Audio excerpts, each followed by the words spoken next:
Union. Welcome to the 9 p.m. news. Recently, there's an increase in the number of people visiting ophthalmologists. Many ophthalmologists explain that this is because of the depletion of the ozone layer. Let us listen to Dr. Chen's opinion. The daily effect of ultraviolet beam in short of UV beam is that it does damage to both the cornea and lens of the eye. The initial response of the eye to exposure to UVB radiation is the condition termed photokeratosis, in which the front of the eye, the iris, and the skin surrounding the eye become redder.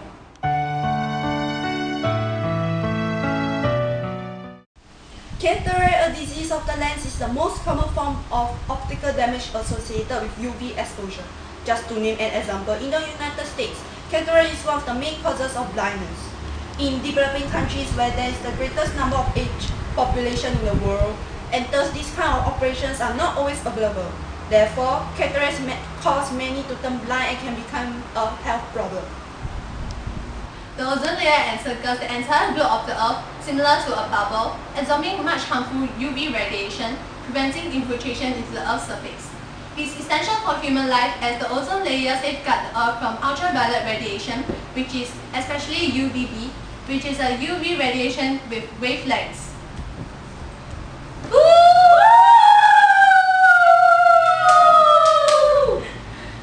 Wavelengths between 218 and 315 nanometers and is damaging to almost all forms of life. By absorbing most UVB radiation before it can reach Earth's surface, the ozone layer shields the planet from the radiation harmful effects. Secondly, 1% of the atmospheric gases, which is made up of trace gases, includes the greenhouse gases: carbon dioxide, methane, nitrous oxide, water vapor, and ozone. These gases are involved in the Earth's natural greenhouse effect, which keeps the Earth warmer than it would be if it is without an atmosphere. Hence, ozone layer affects the temperature distribution of the atmosphere, thus playing a role in regulating the Earth's climate.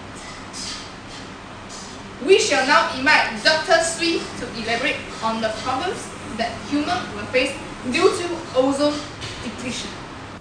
Large amounts of UVB are harmful to a wide range of biological systems. One of the harmful effects of UVB on human beings is related to prolonged, intentional as well as unintentional sunlight exposure, which leads to the development of non-melanomal skin cancer and malignant melanoma of the skin.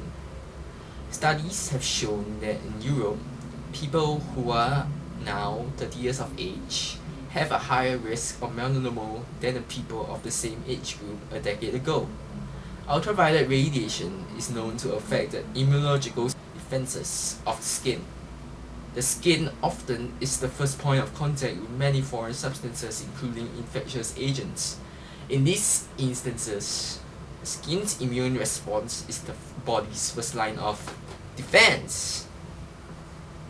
Although there are as yet no epidemiological data to suggest that UVB are also adversely affect the ability of humans to respond to or contain various infections agents, but animal tests results suggest that an increase in the severity of certain infections may occur as UVB increases due to ozone depletion.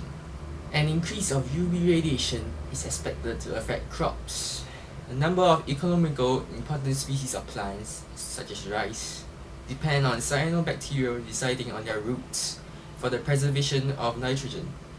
Cyanobacteria are sensitive to UV light as they will be affected by its increase. Phytoplanktons, which are single-celled organisms such as algae that make up the bottom rung of the food chain, are vitally important to marine food webs. Research has shown a widespread extinction of plankton 2 million years ago that coincided with a nearby supernova.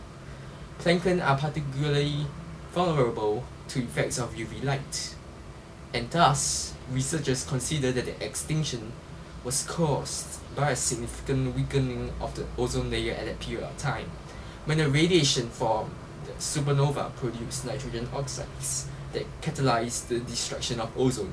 Biologists worry that declines in phytoplankton populations will in turn reduce the populations of other animal species.